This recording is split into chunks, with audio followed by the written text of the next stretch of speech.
Hello friends, welcome to my channel. I am doctor Beena Sethi and associate professor और आज मेरा topic है properties of furan. आज हम फ्यूरेन की प्रॉपर्टीज को डिस्कस करने वाले हैं, जिसमें हम इसकी फिजिकल प्रॉपर्टीज और केमिकल प्रॉपर्टीज दोनों को डिस्कस करेंगे। तो पहले हम देखते हैं फिजिकल प्रॉपर्टीज। फिजिकल प्रॉपर्टीज में हम देखते हैं ये एक कलरलेस लिक्विड है, मीन्स ये आपको लिक्विड फॉर्म में मिलता है और इसका कोई कलर नहीं होता और इसका बॉइलिंग पॉइंट जो है 405 केल्विन होता है और इसकी स्मेल क्लोरोफॉर्म के जैसी होती है। और क्योंकि ये हल्का सा पोलर है, पार्टली पोलर है, इसीलिए ये स्लाइटली सॉल्युबल होता है वाटर में, पर क्योंकि ये बहुत ज्यादा पोलर मॉलिक्यूल नहीं है इसीलिए ये वाटर में इसकी सॉल्युबिलिटी कम होती है। और साथ में ये soluble in alcohol and ether होता है या ऑर्गेनिक सॉल्वेंट्स में सॉल्युबल होता है, क्योंकि ये एक ऑर्गेनिक कंपाउंड है और ये ज्यादा पोलर नहीं है। अब हम देखते हैं इसकी केमिकल प्रॉपर्टीज में। केमिकल प्रॉपर्टीज में क्योंकि ये एक एरोमेटिक कंपाउंड है और इसमें ये जो इसका फॉर्मूला है, इसमें हम क्या देखते हैं कि 2 पाई बॉन्ड है जिससे आपको 4 पाई इलेक्ट्रॉन्स मिल जाते हैं और इसके 2 लोन पेयर में से एक लोन पेयर रेजोनेंस में इन्वॉल्व हो जाता है। तो इसीलिए ये हकल रूल को फॉलो करता है और ये एक एरोमेटिक कंपाउंड होता है क्योंकि इसके पास 6 पाई इलेक्ट्रॉन्स हो जाते हैं। तो जब ये एरोमेटिक होता है तो नेचुरली जो एरोमेटिक कंपाउंड की रिएक्शंस है, कौन सी, इलेक्ट्रोफिलिक सब्स्टिट्यूशन रिएक्शंस, ये उनको शो करता है, जैसे halogenation, nitration, sulphonation and alkylation, acylation, इनको शो करता है। यहाँ हम ध्यान ये देते हैं क्योंकि इसमें ऑक्सीजन है और जब आप इसका स्ट्रॉन्ग कैटलिस्ट के साथ नाइट्रेशन, सल्फोनेशन, हेलोजिनेशन कराते हो तो इसमें कई बार पॉलीमराइजेशन हो जाता है। तो हम यहाँ पे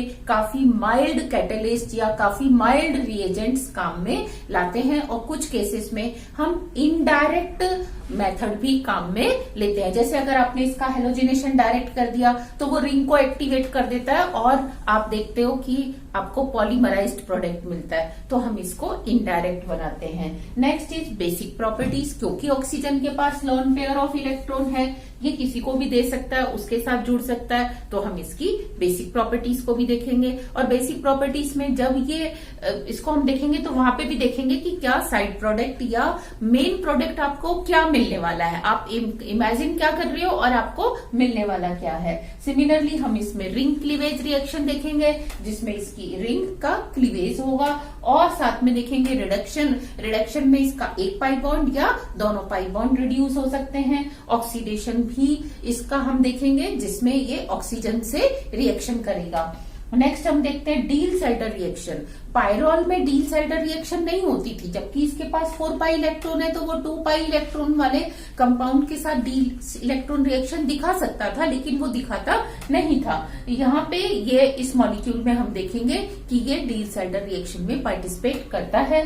साथ में हम देखेंगे रिएक्शन विद कार्बीन। कार्बीन की रिएक्शन भी इसकी थोड़ी पायरोल से डिफरेंट होती है, क्योंकि पायरोल में आप देखते हैं कि रिंग एक्सपेंशन हो जाता है, जबकि यहाँ पे रिंग एक्सपेंशन नहीं होता, आपको बाईसाइक्लो कंपाउंड्स मिलते हैं।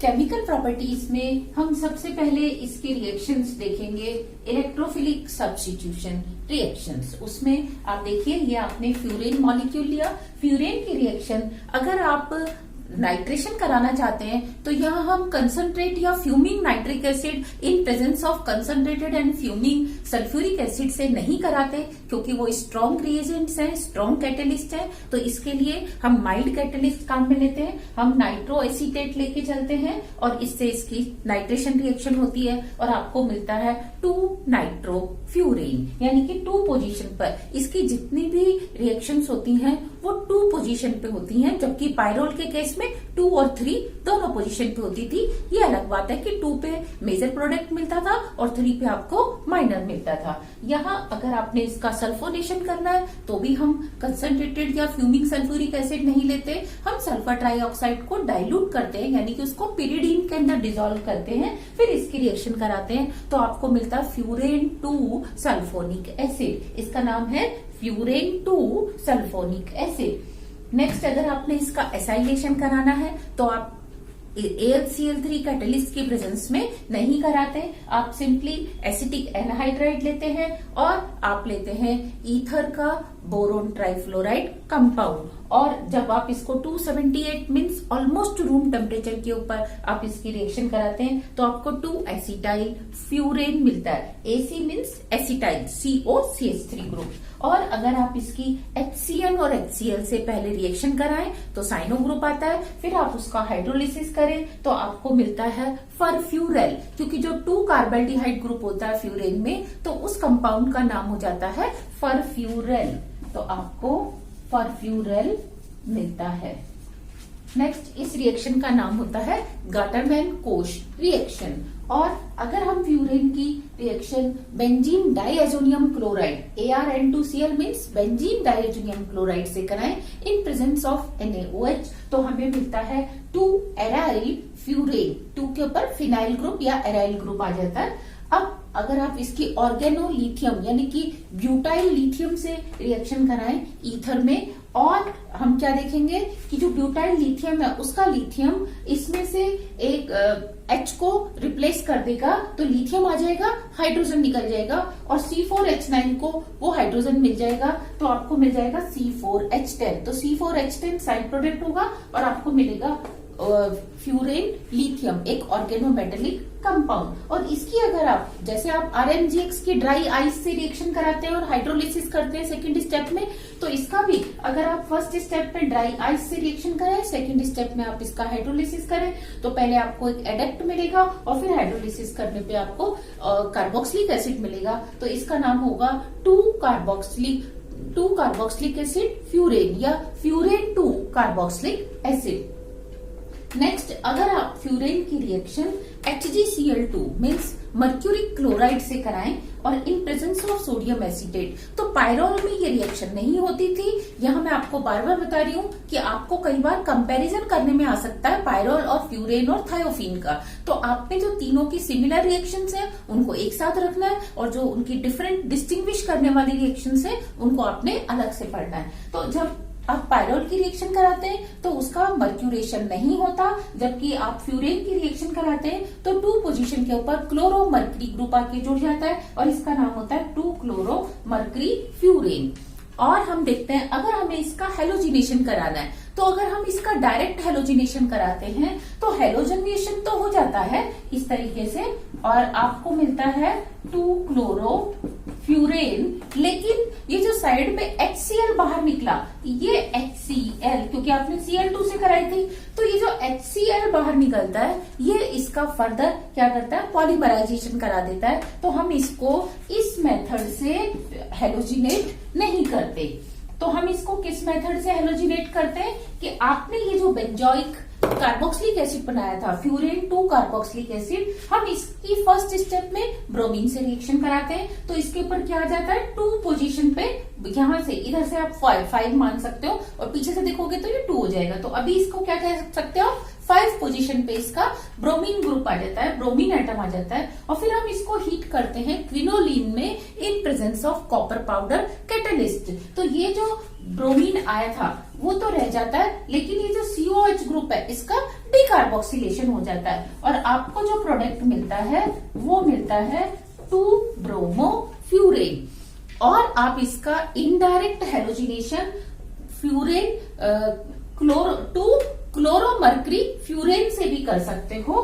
कैसे कि आपने यहां लिया 2 क्लोरोमर्करी फ्यूरेन, ये आपने 2 क्लोरोमर्करी फ्यूरेन ले लिया और इसकी रिएक्शन आपने करा दी ब्रोमीन से, तो आपको यहां से HBr और HgClBr ये बाहर निकल जाएगा, HgClBr और मेन प्रोडक्ट की फॉर्म में आपको मिलने वाला है 2 ब्रोमो। और अगर आप क्लोरीन से रिएक्शन कराते हैं तो HgCl2 बाहर चला जाएगा और आपको मिलेगा 2 क्लोरो फ्यूरेन। और अगर आप इसकी एसिटाइल क्लोराइड से रिएक्शन करा देते हैं ACCl मीन्स CH3COCl से, तो यहाँ पे आपको एसिटाइल ग्रुप मिल जाता है इस तरीके से और ये बनता है 2 एसिटाइल फ्यूरेन। तो यहाँ हम इसकी इनडायरेक्ट मेथड से हेलोजिनेशन या फिडेलक्राफ्ट रिएक्शन कराते हैं।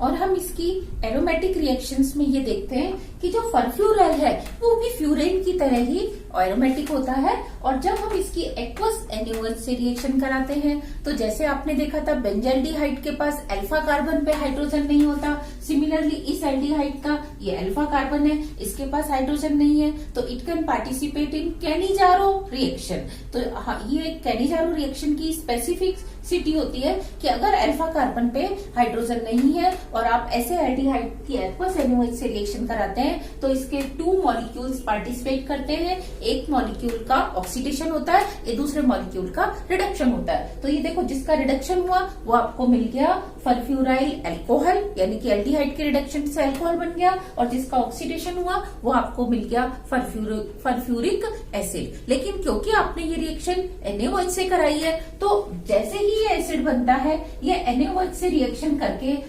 तुरंत क्या बना देता है, सॉल्ट प्लस वाटर, तो आपको मिलता है सोडियम फरफ्यूरेट। तो आप कह सकते हो कि बना तो एसिड था लेकिन उसने बेस से रिएक्शन करके सॉल्ट दे दिया। इसी तरह से अगर आप फरफ्यूरल लेके चलते हैं और इसकी रिएक्शन अल्कोहलिक KCN से कराते हैं, तो जैसे बेंजाल्डिहाइड की अगर हम अल्कोहलिक KCN से कराते थे तो कंडेंसेशन रिएक्शन होती थी जिसको हम बेंजोइन कंडेंसेशन कहते थे। तो यहाँ पे भी ये इसकी कंडेंसेशन रिएक्शन होती है, बेंजोइन कंडेंसेशन। एक मॉलिक्यूल का ऑक्सीडेशन होता है, एक मॉलिक्यूल का रिडक्शन होता है। तो यहाँ ध्यान दो, इसमें से एक मॉलिक्यूल में से हाइड्रोजन निकल गया तो ये क्या बचा, C double bond O only, इसका हाइड्रोजन निकल गया, लेकिन दूसरे मॉलिक्यूल को मिल गया। तो यहाँ पे इस O को मिल गया तो इसकी एक वैलेंसी फ्री होगी जो इससे जुड़ जाएगी। आप इसको इस तरीके से समझ सकते हैं कि ये आपने देखा C डबल बॉन्ड OH था, तो इसमें एक मॉलिक्यूल में हाइड्रोजन जुड़ा तो मैंने ये पाई बॉन्ड ब्रेक किया और इसके ऊपर एक हाइड्रोजन जोड़ दिया और इसकी इस कार्बन की एक वैलेंसी फ्री हो गई। और दूसरे मॉलिक्यूल में मैंने क्या किया कि इसमें जो ये C double bond O group था इसका हाइड्रोजन इसको दे दिया था, तो ये जो वैलेंसी फ्री हुई ये इससे जुड़ गई। तो जैसे बेंजाल्डिहाइड होता है तो बेंजोइन बनता है, सिमिलरली ये फरफ्यूरल है तो आपको मिलता है फ्यूरोइन। तो इसका जैसे बेंजोइन वैसे ही इसका नाम होता है फ्यूरोइन। ESR रिएक्शंस के बाद हम देखते हैं इसकी बेसिक प्रॉपर्टीज। बेसिक प्रॉपर्टीज इसकी लोन पेयर ऑफ इलेक्ट्रॉन के कारण होती है। तो ये अपना जब lone pair of electron hydrogen plus ion यानी कि किसी भी प्रोटॉन को दे देता है तो ये आपको फ्यूरेनियम आयन बन जाता है जिसमें फ्यूरेन के ऊपर पॉजिटिव चार्ज होता है और एक हाइड्रोजन होता है। अब ये पॉजिटिव चार्ज के कारण फ्यूरेन की एरोमेटिसिटी खत्म हो जाती है और इसमें इलेक्ट्रॉन ट्रांसफर होता है। इस पाई बॉन्ड के इलेक्ट्रॉन इधर आएंगे तो यहाँ माइनस होगा और ये माइनस प्लस में बॉन्ड बनेगा। फिर इसके इलेक्ट्रॉन इधर शिफ्ट होंगे तो यहाँ पे क्या होगा, माइनस, और यहाँ पे प्लस आएगा। तो इस तरीके से जब इसमें शिफ्टिंग होती है यहाँ से H अपना इलेक्ट्रॉन लेके जाता है तो आपको मिल जाता है यहाँ पे मिथाइलिन ग्रुप और ये ऑक्सीजन और साथ में यहाँ पे डबल बॉन्ड और यहाँ डबल बॉन्ड इस ऑक्सीजन पे प्लस होता है। और क्योंकि इसकी एरोमेटिसिटी अब खत्म हो चुकी है तो ये अपने फर्दर जो दूसरे मॉलिक्यूल्स हैं फ्यूरेन के उनके साथ रिएक्शन करके एक पॉलीमेरिक प्रोडक्ट देता है। नेक्स्ट इसकी रिएक्शन होती है क्लीवेज रिएक्शन। क्लीवेज रिएक्शन में हम क्या देखते हैं कि जैसे आपने ये 2,5-डाई मिथाइल फ्यूरेन लिया, इसकी अगर हम aqueous H2SO4 aqueous sulphuric acid से रिएक्शन कराते हैं तो ये एक्वस सल्फ्यूरिक एसिड इसका हाइड्रेशन कर देता है और आपको मिलता है 1,4-डाई कीटोन। तो देखो इसमें कितने मॉलिक्यूल्स काम में आते हैं, वाटर के 3 मॉलिक्यूल्स। कैसे, पहले ये एक मॉलिक्यूल इसका इस तरह से क्लीवेज करेगा तो यहाँ पे प्लस यहाँ पे माइनस, तो एक OH इस कार्बन पे आएगा 2 कार्बन पे और हाइड्रोजन आ जाएगा ऑक्सीजन पे। अब इस पाई बॉन्ड का और इस पाई बॉन्ड का जब हाइड्रोलिसिस होगा तो H इधर और OH इधर आएगा। तो इस तरीके से आप देख रहे हैं इस कार्बन पे भी 2 OH हो जाएंगे, इस कार्बन पे भी 2 OH हो जाएंगे और उनमें से वाटर मॉलिक्यूल निकल जाएगा तो आपको ये डाइकीटोन मिलता है। सिमिलरली अगर आप फ्यूरेन लेके चले और इसका आप रिंग क्लीवेज कराएं HCl और मिथाइल अल्कोहल से, तो जैसे यहाँ पे जब 2 OH आ गए थे, ये देखो ये 2 OH हो गए थे आपके पास हाइड्रोलिसिस से, ये CH3 था और यहाँ पे 2 OH, तो आपने क्या किया था, इसमें से वाटर मॉलिक्यूल बाहर निकाला था और इसको ये बनाया था। लेकिन अगर यहाँ पे मिथाइल अल्कोहल बीच में पड़ा है तो ये दोनों अल्कोहलिक ग्रुप से क्या करेगा, रिएक्शन कर लेगा और इसमें ये मिथाइल ग्रुप नहीं लेके चले हो आप, क्योंकि आपने क्या लिया है, यहाँ पे फ्यूरेन लिया है। तो ये जो दो OH ग्रुप इस वाले दोनों कार्बन पे आए थे, ये दोनों OH ग्रुप मिथाइल अल्कोहल के साथ रिएक्शन करके ईथर बना देते हैं। तो यहाँ पे देखो दो मिथॉक्सी ग्रुप जुड़े हुए हैं, कार्बन नंबर 1 पे भी और कार्बन नंबर 4 पे भी दो मिथॉक्सी ग्रुप जुड़े हुए हैं। तो इस तरह से इसकी रिंग क्लीवेज या रिंग ओपनिंग रिएक्शन होती है। Next reaction of furan is reduction reaction. Reduction में हम फ्यूरेन का हाइड्रोजनेशन करते हैं रेन निकिल की प्रेजेंस में। तो आप पहले देखोगे एक मॉलिक्यूल हाइड्रोजन का जुड़ेगा और आपको मिलेगा 2,4 डाई हाइड्रो या डाई H लिख सकते हैं हम इसको फ्यूरेन। लेकिन एक मॉलिक्यूल और अगर हम इसको हाइड्रोजन से रिएक्ट करा दें, यानी कि इसका एक बार और रिडक्शन कर देते हैं, तो हमें मिलता है टेट्राहाइड्रोफ्यूरेन THF। THF एक बहुत अच्छा सॉल्वेंट है जिसमें आप देखेंगे कि बहुत सारी ऑर्गेनिक रिएक्शंस के लिए हम THF को काम में लाते हैं। और जब हम इसका ऑक्सीडेशन करते हैं तो ये 1 मॉलिक्यूल ऑफ ऑक्सीजन से रिएक्शन करके इस तरह से 2 और 5 पोजीशन के ऊपर ऑक्सीजन जुड़ जाती है।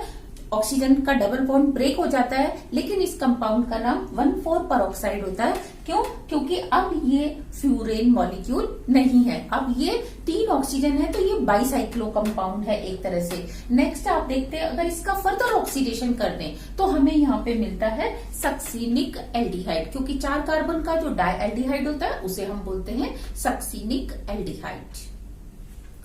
एंड इस next reaction is Diels-Alder reaction. Diels-Alder reaction में हम जानते हैं कि एक 4 पाई इलेक्ट्रॉन सिस्टम होता है, एक 2 पाई इलेक्ट्रॉन सिस्टम होता है और दोनों में साइक्लो एडिशन रिएक्शन होती है। तो हमने फ्यूरेन लिया जो कि 4 पाई इलेक्ट्रॉन सिस्टम है और ये है maleic anhydride. Maleic anhydride 2 pi electron system है और जब इसमें साइक्लो एडिशन रिएक्शन होती है तो देखो ये पाई बॉन्ड इलेक्ट्रॉन ऐसे और ये इस तरह से मूव किए और फिर ये इलेक्ट्रॉन इस तरह से मूव किए। तो एक क्लॉकवाइज डायरेक्शन में या फिर एंटी क्लॉकवाइज डायरेक्शन में आप सारे इलेक्ट्रॉन्स को मूव कर दो। तो देखो यहाँ माइनस आएगा, यहाँ प्लस आएगा, फिर यहाँ प्लस आएगा, यहाँ माइनस, यहाँ प्लस माइनस। तो ये वाला माइनस इस प्लस से और ये वाला प्लस इस माइनस से बॉन्ड बनाएगा, इस प्लस माइनस में बॉन्ड बन जाएगा। तो ये देखो ये प्लस और माइनस में बॉन्ड बन गया और ये जो ऑक्सीजन है इसको हमने नीचे ना दिखा के ऊपर की तरफ दिखा दिया और ये कार्बन जुड़ गया इससे और ये वाला कार्बन जुड़ गया इससे।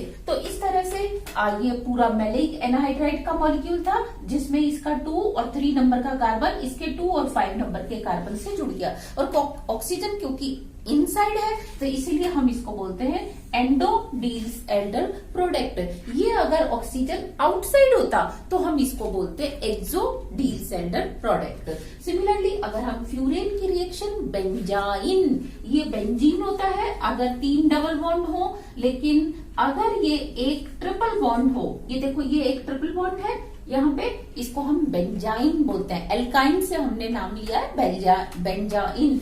अब इसमें क्योंकि ये 6 पाई इलेक्ट्रॉन जो है ये तो एडिशन में पार्टिसिपेट नहीं करेंगे, लेकिन ये वाला पाई बॉन्ड जो है ये पार्टिसिपेट करेगा। तो आप इसमें भी क्या करो, या तो क्लॉकवाइज या एंटी क्लॉकवाइज सारे इलेक्ट्रॉन्स को मूव कर दो। अब मैं इस इलेक्ट्रॉन को ऐसे मूव करने वाली हूँ तो मैंने इसको भी क्लॉकवाइज किया। तो अब इस कार्बन से ये कार्बन और इधर वाले कार्बन से ये नीचे वाला कार्बन जुड़ जाएगा। ऑक्सीजन ऊपर चली गई तो ये ऑक्सीजन वाले दोनों कार्बन है 2 और 5 जिन्होंने बेंजीन के साथ बॉन्ड बना लिया। तो आपको मिल जाता है एक डील्स-एल्डर प्रोडक्ट और वो भी कौन सी नेचर का, एंडो नेचर का। Next reaction is reaction with carbene. इसके लिए हम क्या करते हैं, डायजोमीथेन से रिएक्शन कराते हैं in presence of cuprous bromide. तो जब आप फ्यूरेन की रिएक्शन डायजोमीथेन से कराते हैं तो ये एक रिएक्टिव मिथाइलिन ग्रुप यानी कि कार्बिन ग्रुप CH2 ग्रुप देता है जो कि इसके 2 और 3 पोजीशन के ऊपर जुड़ जाता है। तो ये CH2 ग्रुप इस वाले बॉन्ड को ब्रेक करके, ये देखो ये वाला बॉन्ड था, इसको ब्रेक किया और इन दोनों कार्बन से इसने बॉन्ड बना लिया। लेकिन अल्टीमेटली ये क्या बन गया, एक बाइसाइक्लो प्रोडक्ट बन गया। तो अब जब ये बाइसाइक्लो प्रोडक्ट बन गया तो इसका नोमेनक्लेचर हम कैसे करते हैं, जो दोनों फ्यूज्ड कार्बन है यहाँ से हम नंबरिंग शुरू करेंगे 1 2 3 4 5 और ये बाद में इस कार्बन को लेंगे 6। तो इसकी एक स्ट्रिंग में कितने कार्बन है, कितने मेंबर है, 3 1 2 3। दूसरी स्ट्रिंग में कितने हैं, 1 और इस वाली स्ट्रिंग में कितने हैं, ओनली 0। तो क्योंकि बाइसाइक्लो कंपाउंड बना रहे हैं तो 3 स्ट्रिंग तो आपको मिलेंगी तभी वो बाइसाइक्लो कंपाउंड है। तो अब आप इसमें देखेंगे इसका नाम होगा 3 ऑक्सा, क्योंकि 3 के ऊपर कार्बन की जगह ऑक्सीजन है। बाईसाइक्लो, और अंडर ब्रैकेट का आप क्या लिखेंगे 310, डिक्रीज होते हुए नंबर लिखेंगे। पहली स्ट्रिंग में 3, दूसरी स्ट्रिंग में 1 और फिर तीसरी स्ट्रिंग में 0। हेक्सोफोरीन, क्योंकि यहाँ पे 4 के ऊपर आप देख रहे हो डबल बॉन्ड भी है और टोटल मेंबर कितने हैं 6, तो हम इसको बोलेंगे हेक्सोफोरीन। तो friends, this was all about physical and chemical properties of furan, और इससे पहले हम इसकी मेथड्स ऑफ प्रिपरेशन और इसका इंट्रोडक्शन देख चुके हैं, और ये था all about furan. If you have any query please right in my comment section so that I can solve your queries also. और इसके नेक्स्ट लेक्चर में हम थायोफीन देखने वाले हैं। Thank you very much, all the very best.